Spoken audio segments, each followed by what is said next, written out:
Usaha kepariwisataan di Kabupaten Kampar harus diakui memang punya segudang potensi.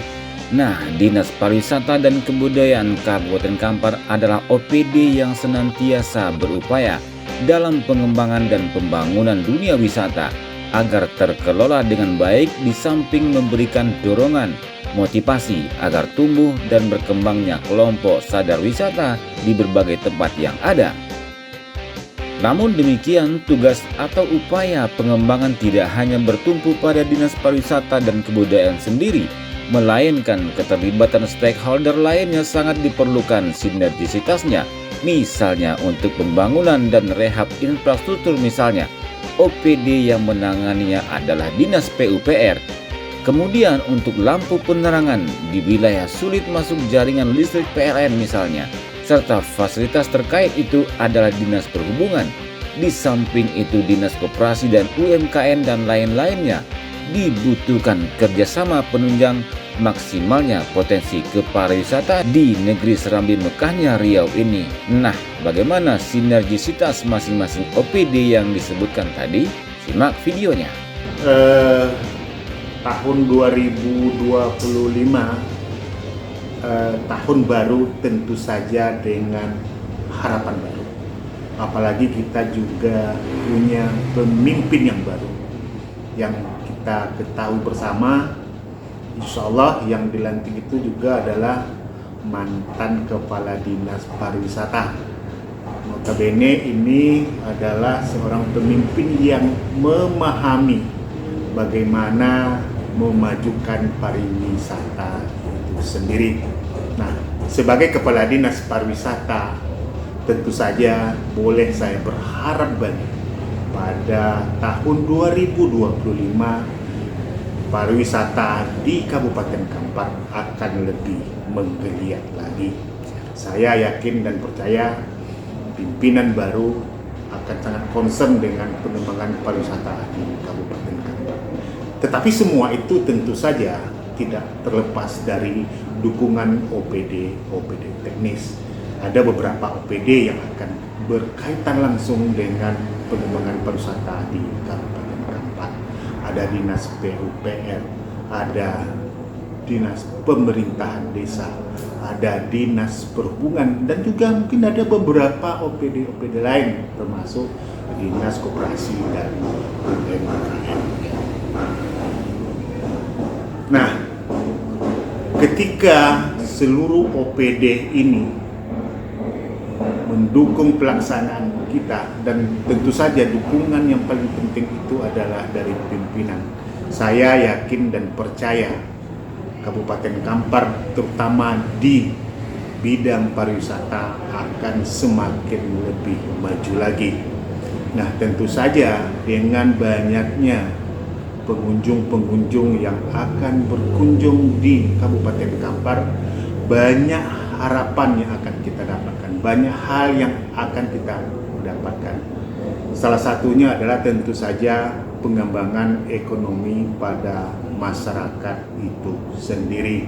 Saya yakin dan percaya semua ini akan dapat terlaksana sesuai dengan yang kita cita-cita. Seperti kita ketahui secara umum kita lihat pariwisata itu tidak terlepas dari infrastruktur, jelas itu. Karena bagaimanapun industri pariwisata itu memerlukan pertama misalnya kenyamanan pengunjung. Kenyamanan pengunjung itu artinya pertama itu kita bilanglah akses untuk menuju objek wisata. Nah, itu tentu memerlukan, khusus Kampar memerlukan banyak sekali perbaikan-perbaikan.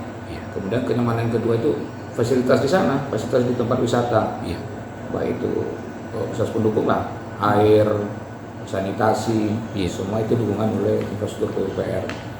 Terus kalau itu secara umum, kalau kita lihat lagi permasalahan di Kampar, infrastruktur,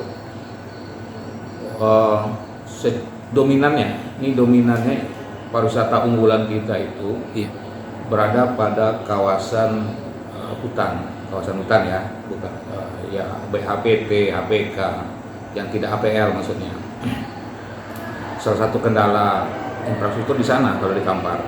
Jadi kalau kita mau meningkatkan pariwisata, kita ingin membangun akses, terkendala di sana di kawasan. Memang itu solusi ada. Kita bisa berkomunikasi dengan Departemen Kehutanan, ada solusi-solusi yang daerah lain juga lakukan. Mungkin jalannya tidak seperti jalan pada umumnya, jalan yang lebar 5 meter yang bisa, tapi yang penting jalan itu layak dan memberi kenyamanan untuk para wisatawan sampai kepada objek wisata tersebut. Saya rasa kedepannya saya yakin Pak Bupati ini karena dia backgroundnya lama di Bapeda, kemudian secara pendidikan juga adalah orang selain pemerintahan ya. Beliau S2 juga di perencanaan wilayah. Saya pikir memahami konsep-konsep tersebut. Pembangunan ke depan, saya selalu bilang sektoral regional ini, sektoral atau kewilayahan ini yang harus kita robah.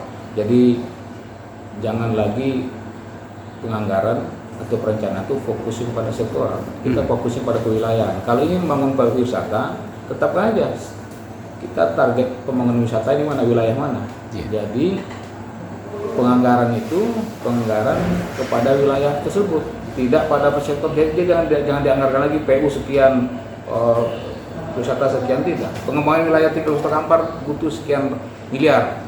Udah masuk di sana, kita hitung PU berapa, ini berapa.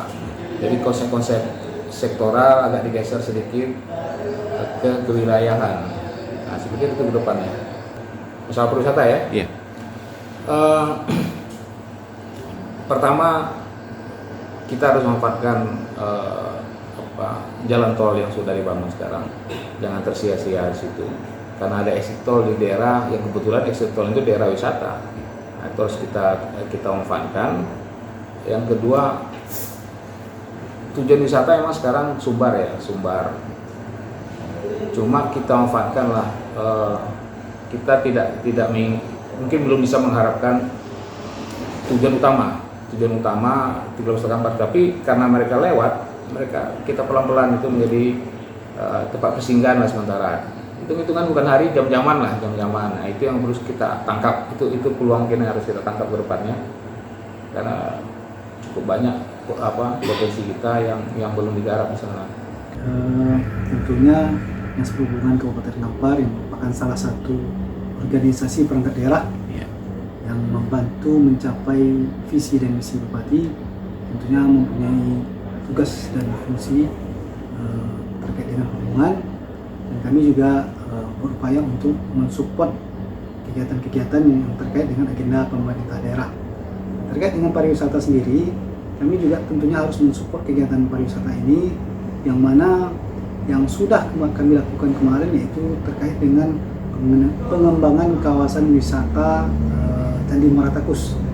Kami sudah menyampaikan kemarin proposal ke Kementerian Perhubungan untuk pengadaan angkutan untuk jalur wisata ke Candi Muara Takus. Memang sampai dengan hari ini belum ada respon dari Kementerian, mengingat juga penetapan SK untuk pembangunan strategis kawasan pariwisata juga di Candi Muara Takus juga belum selesai. Makanya mungkin ini belum menjadi perhatian penuh dari Kementerian Perhubungan. Tapi kami tetap akan mensupport kegiatan yang tentunya akan membantu pemerintah daerah dalam mencapai visi dan misi Bupati. Salah satunya mungkin dengan penyediaan penerangan jalan umum, ataupun setidaknya membantu memfasilitasi untuk memasukkan aliran listrik sampai ke lokasi-lokasi wisata tersebut. Ya, umumnya daerah ataupun destinasi wisata, Pak. Di sini kan biasanya banyak daerah yang terisolir. Mungkin ini kan salah satu kendala para wisatawan itu adalah jaringan seluler. Nah, mungkin sudah ada upaya itu. Kalau untuk jaringan seluler tentunya ini lebih tepat ke Kominfo, tapi kami tentunya juga akan nanti berkoordinasi dengan Kominfo untuk pengadaan jaringan listriknya. Tapi biasanya kita lebih prioritas kepada daerah pemukiman ataupun daerah-daerah tertentu yang menjadi pusat perhatian dari pemerintah daerah. Kalau yang objek wisata tersebut berada di daerah terpencil yang memang menjadi ikon umpamanya Kabupaten Kampar, tentunya ini juga akan menjadi prioritas bagi kita. Tapi tentunya kita harus berkoordinasi antar OPD, terutama dalam hal ini kalau terkait dengan jaringan internet maupun tentu dengan Diskominfo, karena Diskominfo pasti punya titik-titik blank spot. Oh. Kalau untuk di 2025 ini memang kegiatan kita masih berputar terkait dengan kegiatan-kegiatan yang lama, tetapi juga kita ada kegiatan-kegiatan baru dengan melakukan peningkatan penerangan jalan umum, salah satunya dengan menyediakan teknisi untuk penerangan jalan umum tenaga surya. Nah, ini juga merupakan salah satu alternatif nanti bagi wisata-wisata yang berada di pelosok yang tidak teraliri jaringan listrik melalui PLN. Nah, kita akan usulkan nanti melalui tenaga surya. Kita sudah melatih teknisi-teknisi kita, sehingga nanti tenaga surya ini, PJUTS namanya istilahnya, ini tidak hanya dibangun satu kali saja tanpa ada pemeliharaan perawatan. Nah, ini sudah kita mulai kemarin di akhir 2024 ini dengan melakukan pelatihan terhadap 6 orang teknisi untuk penerangan jalan umum tenaga surya, yang saya yakin ini sangat efektif sekali untuk di fasilitasi objek wisata yang berada di pelosok-pelosok atau di pedalaman.